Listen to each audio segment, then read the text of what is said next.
मिणी का पहले त कच्छी कौम के 96 बिरादरियों के नयो साल इलाही इलाही मुबारक ही 2024 नौ साल अच्छे वारो है। इन साल का उम्मीद हुई कि इन साल में जरा कच्छी कम्युनिटी जी हिकिड़ी पहचान बंदी, कच्छी कम्युनिटी जी हिकिड़ी रिवायत सामने अची वेंदी, कच्छी कम्युनिटी जो कल्चर सामने अची वेंदो। कच्छी कम्युनिटी जो कल्चर बनाए जी कोशिश पाण जेको करे रहिया आहियूं उनमें पाण इंशाल्लाह कामयाब थींदासीं। अगर इन साल में कच्छी कल्चर डे मनायो वञे थो तो यकीनन पोइ 2024 साल जेको कच्छीअ लाइ करे हिकिड़ो यादगार साल जी तौर ते यादि रखियो वेंदो। ऐं नेरे रहंदा कि हिकिड़ी वीडियो हली रही आहे उनमें ॼाणा कि 96 कच्छी बिरादरी जे नालानि में नज़र अची वेंदा। अगरि किन बिरादरी जो नालो में ॼाण शो न थियलो त कमेंट्स करे असांखे चो जा त असांजो नालो बि विझी छॾींदासीं। ऐं पंहिंजो अगरि कोई वीडियो नेरियो था त इन ते कमेंट्स कंदा कयो ताकी असांखे ख़बर पए कि ऐं किन कच्छी बिरादरी सां तालुक़ु रखो था। अञा वीडियो जेको बनाए रहियो आहियां उहो ई छे लाइ करे कि टिकटॉक ते मुंहिंजी हिकिड़ी वीडियो वायरल थी हुई है। उन वीडियो ते एतिरा कमेंट्स आया आहिनि, एतिरा कमेंट्स आया आहिनि, इलाही ख़ुशी थिए थी कमेंट्स पढ़ी करे। उनजो बि जवाबु ॾींदोसीं।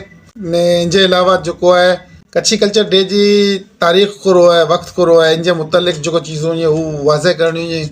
इलाही भाई खे ईअं न आहे ख़बर। इन जे अलावा जेको आहे न लिबास जे मुतलिक़ इलाही भाउ कन्फ्यूजन जा शिकार जे त इन जे मुतलिक़ बि कुझु ॻाल्हियूं चवंदोसीं त स्टेप बाय स्टेप मिड़े ॻाल्हियूं चवंदोसीं। ऐं वरी खां हिकिड़े दफ़ा चवंदोसीं कि असांजी जेको कोर कमेटी या मेंबरनि जी तस्वीरूं हली रहियूं आहिनि हिकिड़े साइड ते नज़र अची रहिया हूंदा आहिनि। इन मिणी जी तरफ़ खां कच्छी बिरादरी जी, कच्छी क़ौम जी 96 बिरादरीअ खे वरी खां हिकिड़े दफ़ा नए साल जी इलाही मुबारक ही।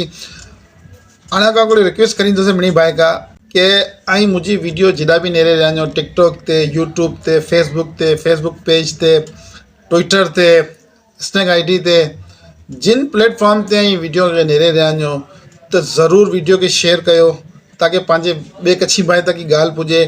ने जिते बि ऐं मुंहिंजी वीडियो नेरे रहिया आहियूं अगरि मुंहिंजो चैनल आहे कोई बि आहे त उनखे ऐं जेको आहे सब्सक्राइब कयो, फॉलो कयो ताकी 21 जनवरी जे मुतलिक़ जेको बि चीज़ूं हुयूं वहाँ तक पुॼे वेठियूं, उन्हनि जी अॻे मालूमात लम्हा ब लम्हा मिले वेठी।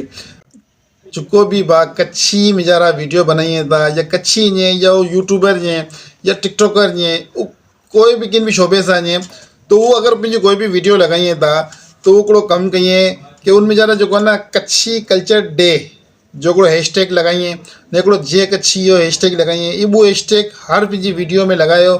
जेको बि भाउ कच्छी में वीडियो बनाए थो उनमें इहो हैशटैग ज़रूरी लॻायो ताकी पंहिंजो हिकिड़ो जेको आहे न गूगल जे वीचारा बि हिकिड़ो जो सर्च इंजन में अची वञे कि हा भाई कच्छी कल्चर डे बि कोई चीज़ है। त इहा हिकिड़ी रिक्वेस्ट है कि जेको बि भाउ सोशल मीडिया इस्तेमालु कयूं था हू ॿू हैशटैग ज़रूरु इस्तेमालु कयूं। टिकटॉक ते वीडियो लॻायोसीं, उहा वीडियो एतिरी वायरल थी हुई कि उन ते बेहिसाब जेको न पाण कच्छी पिया कमेंट्स करे रहिया आहिनि। कोई पंहिंजो व्हाट्सएप नंबर ॾी रहियो आहे, कोई मूंखां व्हाट्सएप नंबर गिनी रहियो आहे, राब्ता करे रहिया आहिनि, चई रहिया आहिनि कि यार ये त इलाही ख़ासी चीज़ है। मतलब कमेंट्स पढ़ी करे ही नज़र अची रहियो आहे कि कच्छीअ में ॼाणा कच्छी कल्चर डे खे खणी करे केतिरो तजस्सुस आहे, केतिरी जिस्तजू आहे ने बड़े बड़े एक्टिव कीअं इलाही ज़बरदस्त लॻी रहियो आहे, इलाही मज़ो अची रहियो आहे। ने इलाही भाउ जेको आहे न मैसेज करे राब्तो करे चवनि था कि यार हिन में असांजी बिरादरी जो नालो न लिखियलु हो।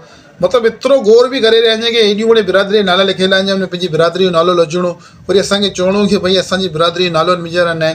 त भाई अगरि तव्हांजी बिरादरी में नालो कंहिंजो न आहे त असांखे ऐं चओ त असां जेको आहे न उनखे तव्हांजी बिरादरी जो नालो बि विझंदासीं।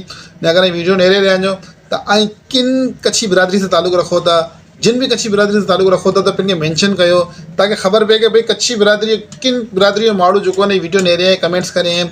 इहे मड़े चीज़ूं ज़रूरी ईअं अगरि मां कच्छी कल्चर डे जी तरफ़ वञी रहिया आहियूं त हाणे पाण खे हिकिड़ी पंहिंजी पहचान बनाइणी आहे। न इहा बि ॾिसणो आहे कि बिरादरी में वधारे इंट्रस्ट गिनी रही आहे कच्छी कल्चर डे में ॼाणा त पंहिंजी बिरादरी जेको पंहिंजी कच्छी बिरादरी जो उन पंहिंजी बि हिकिड़ी सकाफ़त आहे उहो बि वीचारा कच्छी कल्चर डे में पेश कयो ताकी ख़बर पए न हर कंहिंजी कि भई असांजी कुम्हार जूं त कुम्हार जी जेको हिकिड़ी सकाफ़त आहे, मिट्टी जो कमु आहे। ॿिया इलाही भाउ ईअं कोई लोहार वाडा ईअं को कोरो ईअं हर कंहिंजी कोई न कोई चीज़ थिए थी, उनजी पहचान थिए थी, उनखे बि पंहिंजी पेश कयो। इलाही भाउ जेको नया जुड़ंदा आहिनि वीडियो में ॼाणा त उनखे इलाही चीज़ जी ख़बर नथी पए त उन लाइ करे आउं चवंदुसि कि भई 21 जनवरी जो फेरियर हॉल में ॼाणा ॿुपारे 3 लॻे हिकिड़ो इजलास रखिया आहियूं, हिकिड़ी खुली कचहरी रखिया आहियूं। उन मिणी कच्छी भाई खे दावत आहे, नौजवान खे, बुज़ुर्ग खे, बच्चे खे ऐं बड़े अचो वीचारा इजलास में शामिल थियो, पंहिंजी राय ॾियो ऐं वतारियो कि पाण कोरो लिबास पाइणो खपे, कोरो पंहिंजी पहचान है, कोरो पंहिंजी सकाफ़त है, कोरो पंहिंजी हिस्ट्री है। ऐं जेको बि फ़र्द मुंहिंजी वीडियो नेरे रहियो इहा ई पंहिंजी ज़िम्मेदारी सम्झो ऐं पंहिंजी हिकिड़ी कोशिशि कयो कि जेको हिकु चीज़ हाणे तक पुॼे थी कच्छी सकाफ़त कच्छी कल्चर जे मुताबिक़ कच्छी हिस्ट्री जे मुताबिक़ ज़रूरु उनखे अॻियां खणी अचो, अॻियां पेश कयो, लिखी करे खणी अचो, असांखे परिचा ॾियो कि भई हीअ असांजी तजवीज़ है, हिन ते कमु कयो, इनखे ॾिसो, त असां उन ते ज़रूरु जेको आहे न गौर करींदासीं ऐं पंहिंजी जॾहिं कोई तजवीज़ ॾींदा त असां उन ते ज़रूरु गौर करींदासीं। हीअ त थी हुई तारीख़ जे मुतलिक़ ॻाल्हि। हाणे ॻाल्हि अचे थी लिबास ते, त लिबास जो असां सैंपल तयारु करे रहिया आहियूं, ठीकु आहे। जेको बि चीज़ूं आहिनि उहो असां आगाह करींदासीं, अॼु सामने रखंदासीं, लेकिन असांखे ख़बर आहे कि पंहिंजो कच्छी जेको तबिको आहे उहो मज़दूर तबिको आहे, त उहो मिडल क्लास माण्हू वञे, उहो इलाही मामलात खे अफोर्ड नथा बि करे सघे, त उन ते कोई ज़ोर ज़बरदस्ती न कि ऐं ऊज सूट पहिरियो या ऊज चीज़ गिनो या ऊज चीज़ूं पहिरे करे पुॼो। इहे जेको चीज़ूं आहिनि उहो जेको साहिब हैसियत जे उहो करे गिने, ताकी हिकिड़ी जेको आहे न पाण खे पंहिंजी पहचान बनाए में हिकिड़ी आसानी थिए। बाक़ी जेको पंहिंजा भाउ ईअं हू अगरि हिकिड़ी मिसाल आहे कि कुझु चीज़ूं ईअं अगरि वॻो नथा सिबाए सघो त गलपटो गिनी गिनो, गलपटो नथा गिनी सघो त टोपी गिनी गिनो, टोपी बि नथी गिनाजे त तव्हांजे घर में जा कोई बि चीज़ पीए जेको आया ॾाॾा या नाना इस्तेमालु करींदा हुआ, उहो रूमाल आहे, उहो मफलर आहे, उहो शाल आहे, त उहो ऐं खणी अचो, उहो पहिरे करे अचो। पाए नाना ॾाॾा जेको हिकिड़ो उहो कलर जी सालू बि पहिरींदा हुआ, नीले ने गुलाबी ने लाल कलर जी शालू अची वियूं, हू पहिरें अची वञो कच्छी कल्चर डे में जा जंहिंजे हथ में जेको नज़र में अचे थी कि भई असांजे बुज़ुर्ग पहिरें वञे, उहो पहिरें करे फेरेराल में पुॼो, उॾ वतारियो कि भई हीअ कच्छी जेको न इन चीज़नि खे इस्तेमालु करींदा हुआ, त उहो लाज़मी उनमें जाने मणे चीज़ूं असांजे साम्हूं बि अची वञूं कि यार कोरो चीज़ अहिड़ी आहे जेको पूरी कच्छी बिरादरी जेको आहे न उहो कच्छी क़ौम जी हिकिड़ी जेको आहे न पहचान बनी वेंदी।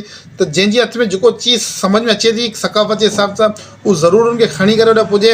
ने ॿियो ई हिकिड़ी अगरि रिक्वेस्ट करींदासीं कि अगरि हाणे कोई बि चीज़ न आहे त ऐं कम से कम अच्छो सूट पहिरें ज़रूरु अचो, अच्छो सूट पहचान है, ये जो मैं तकरीबन जो भी सोच है कि मैंने अच्छा सूट पहरे करे अच्छे वाइट कलर जो सूट वे वो बड़ी पहचान बनी वेंदी। ऐं सोचो कि अगर 1 जनवरी जो पाण फेरियल में मौजूद हूँ ने अच्छो ही अच्छो कपिड़ो है तो उनजो हिकिड़ो खुरो जेको आहे न सिस्टम हूंदो, खुरो हिकिड़ी जेको आहे न पैगाम वेंदो दुनिया खे। त अगरि एतिरो अगरि करे गिंदा त ई बि आंजी इलाही वॾी जेको आहे न असां अगरि कंट्रीब्यूट थी वेंदो। त ऐं मड़े बा दोस्त जेको बि इनमें इंट्रस्ट गिनी रहिया आहिनि, असांखे इलाही ख़ुशी थी रही है कि यार इनमें एतिरो माण्हू इंट्रस्ट गिनी रहिया आहिनि ने पंहिंजी तजावीज़ ॾी रहिया आहिनि, पंहिंजो जेको आहे न शौक़ु ॾेखारे रहिया आहिनि कि भई हीअ कयो इलाही ख़ासो लॻे थो। असां जॾहिं कमु करण लाइ निकिरिया हुआसीं त असां 8 ॼणा हुआसीं, त शायदि थोरी घणी मायूसी बि हुई उन टाइम ते, लेकिन असांखे ईअं न ख़बर हुई कि यार हीअ असांजे एतिरो मामिलो अॻियां हले वेंदो ने कच्छी क़ौम इन वीचारा एतिरो इन्वॉल्व थी वेंदी। हां जी असां दिलचस्पी खे जेको नेरे रहिया आहियूं, असांजी बि दिलचस्पी वधी रही आहे। असांजे हथु मज़बूत कयो, असां निकिरिया आहियूं कम खे करे लाइ करे, ऐं असांजे हथु मज़बूत कयो। 1 जनवरी जो 2:03 लॻे फेरियल में जरा पुॼो, पिंड बि पुॼो, पंहिंजे दोस्तनि खे बि खणी अचो, पंहिंजे बच्चनि खे बि खणी अचो, जोक दर जोक अचो, ताकि हिकिड़ो जेको आहे न पैगाम वञे। ओॾा वी करे पाण तारीख़ डिसाइड करींदासीं, ओॾा पाण वी करे लिबास डिसाइड करींदासीं, हर चीज़ ओॾा पाण तय करींदासीं। लेकिन मिणी खां पहिरियों ज़हन बनाए कि 1 जनवरी जो फेरियर हाल में जरा पुॼणो आहे। तो दोस्तों अगर वीडियो ख़ासी लगी वे ज़रूर इनके शेयर कयो ताकि पंहिंजे ॿिए कच्छी भाई तक भी पुॼे ने पाण पंहिंजो कच्छी कल्चर डे बेहतरीन तरीक़े से मनायूं। शुक्रिया।